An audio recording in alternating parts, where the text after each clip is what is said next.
السلام علیکم، کیسے ہیں آپ سب؟ امید کرتی ہوں آپ سب خیریت سے ہوں گے۔ تو چلتے ہیں آج کے ایپیسوڈ کے جانب، ناول تیری آرزو بائی مریم عمران۔ روحان وہ جا رہا ہے غانیہ کی بات پہ اپنی بکس سمیٹتے روحان کے ہاتھ پل بھر کے لیے تھمے، مگر پھر اس نے اپنے کام پر دوبارہ جاری رکھتے ہوئے کہا، ہر انسان اپنی مرضی کا مالک ہے، آپ ہی کیا کہہ سکتا ہے، جہاں دل چاہے جائے میری بلا سے۔ میں جس روحان اختر کو جانتی ہوں وہ اتنا سنگدل تو نہیں ہے، غانیہ نے اپنے دونوں ہاتھ اپنے سینے پہ باندھتے ہوئے کہا۔ میں سمجھ رہی تھی اس کی ماما کے جانے کے بعد تم اس کا حوصلہ بنو گے، مگر روحان تمہارے رویے نے مجھے بہت مایوس کیا ہے۔ تم جانتے ہو دوستی کا رشتہ ہر رشتے پر بھاری ہوتا ہے، تمہاری دوستی اتنی کھوکھلی نکلے گی روحان، مجھے اندازہ نہیں تھا۔ اس نے جو میرے ساتھ کیا وہ نہیں دکھ رہا آپ کو؟ غانیہ کی طنزیہ باتوں پر روحان نے اپنے ہاتھ میں پکڑی بک زور سے بیڈ پہ ماری تو پل بھر کے لیے غانیہ سہم گئی۔ ابھی آپ نے ہی کہا نا کہ دوستی کا رشتہ ہر رشتے پر بھاری ہوتا ہے، تو کیوں نہیں نبھائی اس نے دوستی؟ پہلی میری محبت حاصل کرنے کے لیے میرا ساتھ نہیں دیتا، مگر جب وہ جا رہی تھی تب تو بتا سکتا تھا نا۔ اس نے ہماری دوستی کو کھوکھلا کیا ہے، بے مول کیا ہے، ابھی میں نہیں۔ تم کب تک اس بات کا راگ لاپتے رہو گے روحان؟ غانیہ بھی چیخ اٹھی۔ اس وقت جو صحیح تھا وہی جبران نے کیا ہے روحان، اور میری نظر میں جبران نے بالکل صحیح کیا۔ آپ ہی، روحان نے افسردگی سے کہا۔ ہاں روحان، صحیح کہہ رہی ہوں میں۔ تم مسلسل سکے کا ایک رخ دیکھ رہے ہو اور جان بوجھ کے دوسرا رخ دیکھنا نہیں چاہتے۔ تم سمجھ رہے ہو یہ سب اتنا آسان ہوتا؟ تم عنایہ سے اپنی محبت کا اظہار کرتے اور وہ تمہارے من پسند جواب دیتی؟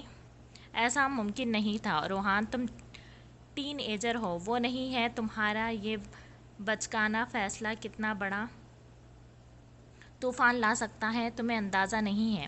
عنایہ کے فادر، بڑے بابا کیا اتنی آسانی سے تمہارا فیصلہ پہ مان جاتے؟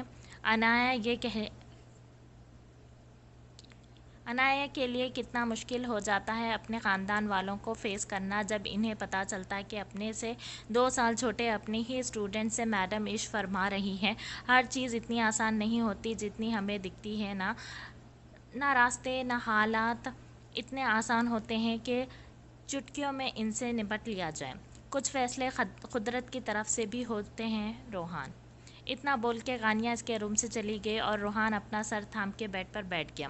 عنایہ کو یاد کر کے اس کی آنکھوں سے ٹپ ٹپ آنسو گرنے لگے۔ تیری آرزو نہ مٹا سکے، نہ ہی جان تجھ پر لٹا سکے، یوں تڑپ تڑپ کے جلے مگر نہ ہی اگنی کو دل سے بجھا سکے۔ وانیہ اور فہد کی رسموں کا سلسلہ جاری تھا۔ خاندان والے باری باری ان دونوں کی مایوں بہندی کی رسم ادا کر رہے تھے۔ آپا آپ بھی کر لے رسم، شیلا بیگم نے بہت مان سے آ کے اپنی بہن سے پوچھا تھا، کیونکہ بھلے وہ سگی بہن تھی مگر اب ان کے درمیان ایک اور رشتہ بھی قائم ہو چکا تھا۔ سارے کام تم لوگوں نے کیا مجھ سے پوچھ کے کیے ہیں، جو رسم کے لیے تم مجھ سے پوچھنے آئی ہو؟ شیلا بیگم کو بالکل امید نہیں تھی کہ اس کی سگی بہن، جس کے لہجے میں ہمیشہ اسے چاشنی محسوس ہوئی، سمدھن بننے کے بعد اس کی زبان زہر اگلے گی۔ شیلا بیگم نے آنکھوں میں آنسو لیے اپنی بہن کو دیکھا اور پھر ان کی نظر ان کے پیچھے کھڑے اپنے چھوٹے بھائی نوید پہ گئی، جو اشاروں میں شیلا بیگم کو صاف شاہدہ بیگم کو اور ان کی باتوں کو اگنور کرنے کا بول رہے تھے۔ شیلا بیگم نے ایک افسردہ نگاہ اپنی بہن پر ڈالی اور وہاں سے چلی گئی۔ فہد کی نظریں مسلسل وانیہ کے اوپر اٹھ رہی تھی، جو اس کے برابر میں بیٹھی اس کی ذات کو بالکل فراموش کر کے بیٹھی تھی۔ وانیہ! فہد نے اسے 2-3 بار پکارا مگر وانیہ نے نہ تو اس کی طرف دیکھا تو اس کے پکارنے پہ کچھ فہد کی آنکھوں میں نہ جانے کیوں آنسو جھلملانے لگے، اس کا وہاں دم گھٹنے لگا۔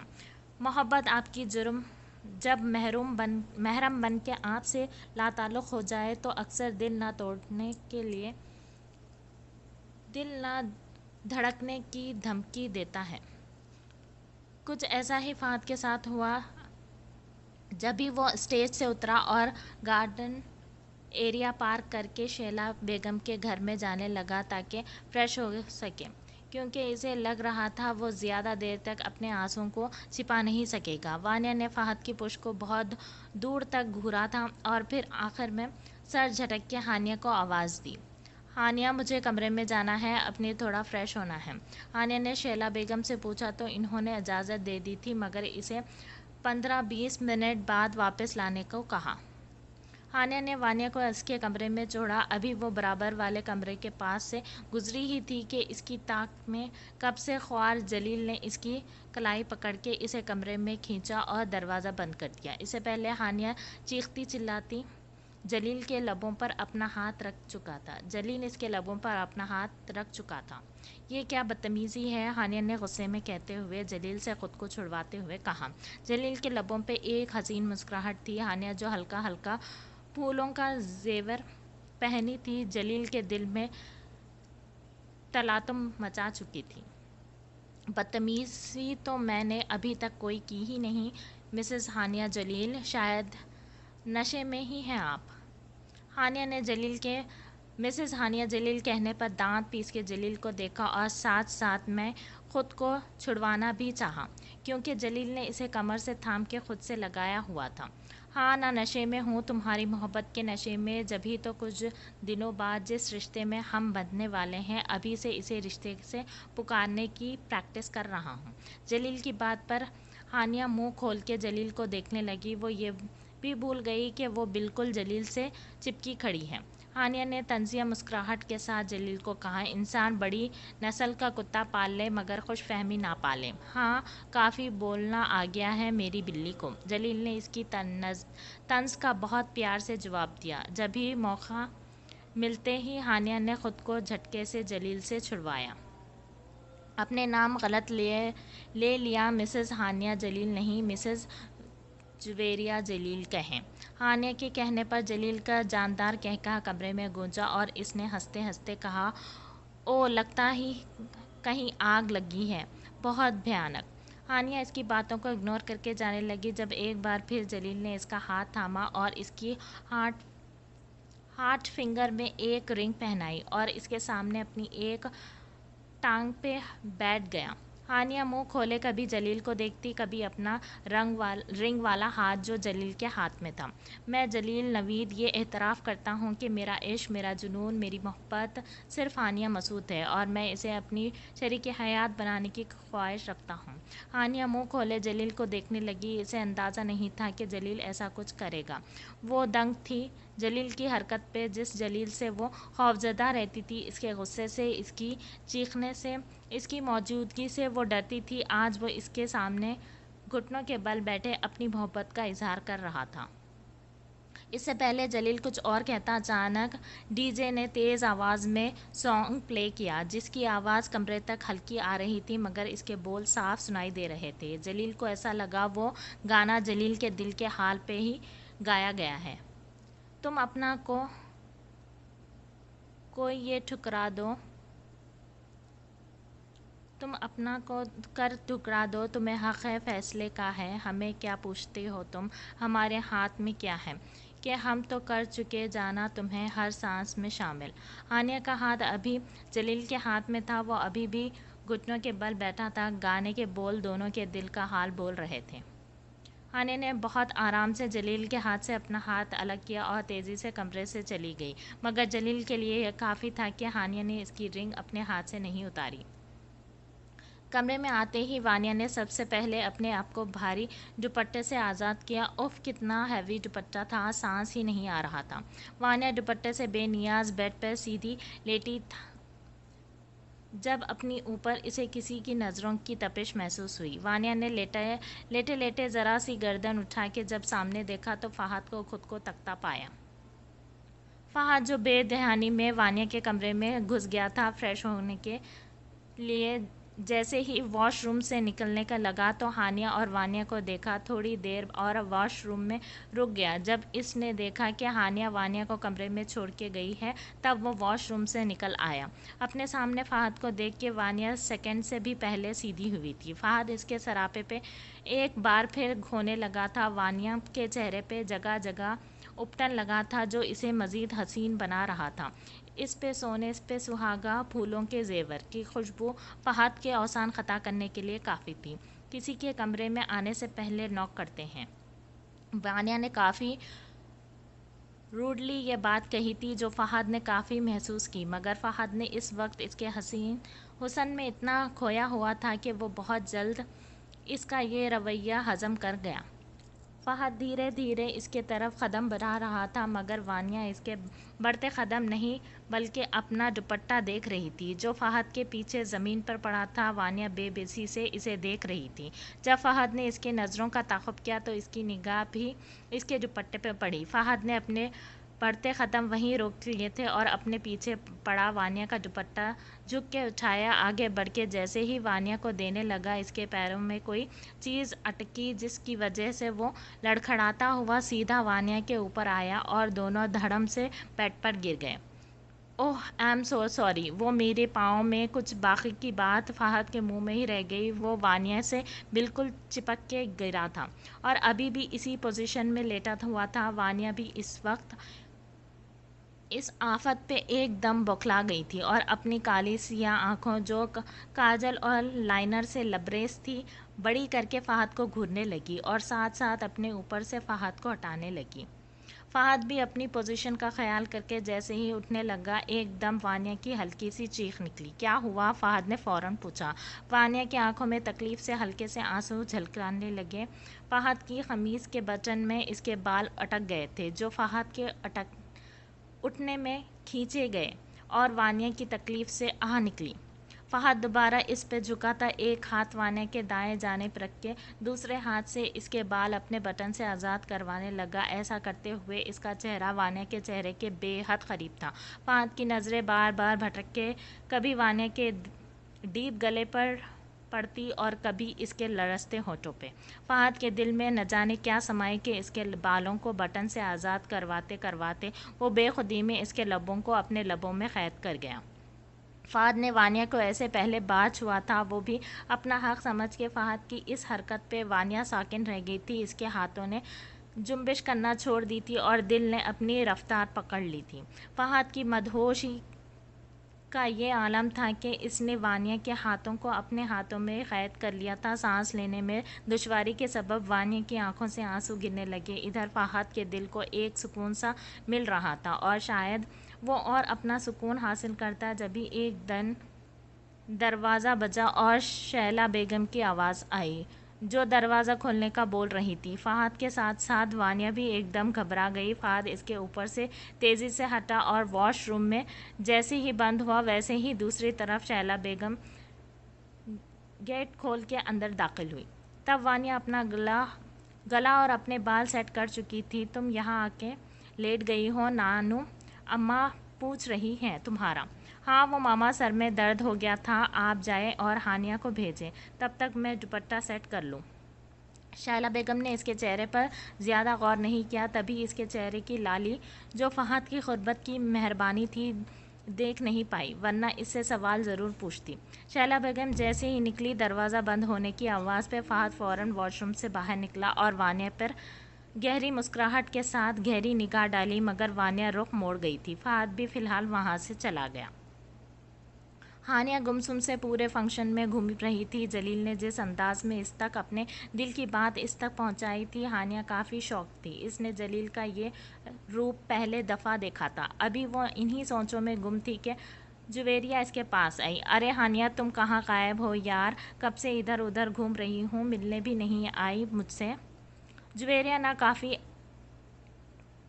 ایٹیٹیوڈ کے ساتھ یہ بات کہہ رہی تھی اور ہانیہ منہ کھولے جویریہ کو دیکھ رہی تھی۔ اسے نہیں یاد کہ وہ کب سے اسے اتنا فری ہو گئی۔ ہاں وہ میں مصروف تھی، ہانیہ نے ہلکا سا جواز پیش کیا۔ اچھا سنو، وہ تم نے جلیل کو دیکھا ہے؟ ابھی مجھے بول رہے تھے کہ کھانا ایک ساتھ کھائیں گے، نہ جانے کہاں غائب ہو گئے۔ جویریہ کی بات پر ہانیہ کا دماغ گرم کرنے کے لیے کافی تھی۔ جلیل نے تم سے کہا؟ ارے ہاں بابا، جویریہ نے ہلکی سے نزاکت کے ساتھ یہ بات کہی۔ ویسے ہانیہ، تم جلیل کے آگے بھائی لگانا بھول گئی؟ جویریہ کی بات پر ہانیہ ایک دم بوکھلائی۔ اچھا چھوڑو، مجھے تمہیں کچھ بتانا ہے جویریہ، میں ابھی مصروف ہوں، بعد میں کرتی ہوں بات تم سے۔ ہانیہ جس کا غصہ اب ساتوں آسمان پر پہنچ چکا تھا، اس کے لیے جویریہ اور اس کی باتوں کو برداشت کرنا مشکل ہو رہا تھا۔ ارے 2 منٹ سنو میری بات۔ جویریہ نے ایک دم ہانیہ کا ہاتھ پکڑ کے روکا اور کہا، یہ دیکھو مجھے کل جلیل نے یہ رنگ پہنائی تھی۔ جویریہ نے اچانک اس کے آگے اپنے ہاتھ کیا۔ جویریہ کے ہاتھ میں اپنی جیسی رنگ دیکھ کے ہانیہ کے پاؤں تلے زمین کھسک گئی تھی۔ وہ تمہیں جلیل نے پہنائی؟ ہانیہ کے لیے بولنا بھی مشکل ہو رہا تھا۔ ارے ہاں نا، اور مجھے پرپوز بھی کیا، بول رہے تھے بہت جلد نوید انکل کو ہمارے گھر رشتہ لے کے بھیجیں گے۔ جویریہ نہ جانے کیا کیا بول رہی تھی، مگر ہانیہ ساکن نظروں سے صرف جویریہ کے ہاتھ میں موجود رنگ دیکھ رہی تھی، جو بالکل ہانیہ کے رنگ جیسی تھی جو اسے کچھ دیر پہلے جلیل نے اپنی اظہار محبت کے ساتھ پہنائی تھی۔ ہانیہ بنا جویریہ کو کچھ بولے آنکھوں میں آنسو لیے وہاں سے چلی گئی۔ ہانیہ کے جاتے ہی جویریہ کے چہرے پر شاطرانہ مسکراہٹ آئی اور اس نے دھیرے سے کہا، جلیل، نوید مجھے اپنے مفاد کے لیے استعمال کرنا تمہیں بہت بھاری پڑے گا۔ گھنٹی کی آواز پر پیکنگ کرتے جبران کے ہاتھ تھمے تھے۔ دروازہ کھولتے ہی اسے روحان کا چہرہ دکھائی دیا۔ جبران نے خاموشی سے اسے اندر آنے کا راستہ دیا۔ جبران دوبارہ اپنی پیکنگ میں مصروف ہو گیا۔ جب اسے مصروف دیکھ کے روحان نے کہا، کہاں جا رہے ہیں؟ جبران نے ایک نظر اسے دیکھا اور دوبارہ اپنے کام جاری رکھتے ہوئے کہا، خالہ کے پاس۔ یہاں کیا ہوگا؟ میرا کیا ہوگا؟ روحان کے کہنے پر جبران نے بنا اس کی طرف دیکھتے ہوئے کہا، میں تیری دوستی کے قابل ویسے بھی نہیں ہوں۔ جبران نے جیسے ہی اس کے الفاظ اس کو لوٹائے تھے، محبت تو میری بھگا ہی چکا ہے، تو اب دوست کو بھی دور کر رہا ہے مجھ سے۔ تو انسان ہے یا پتھر؟ یہ بول کے روحان کی آنکھیں جھلملانے لگی تھی۔ تو جانتا ہے میری جذبات ہانیہ کے لیے، مگر پھر بھی تو نے ان کا ساتھ دیا اس بات پر۔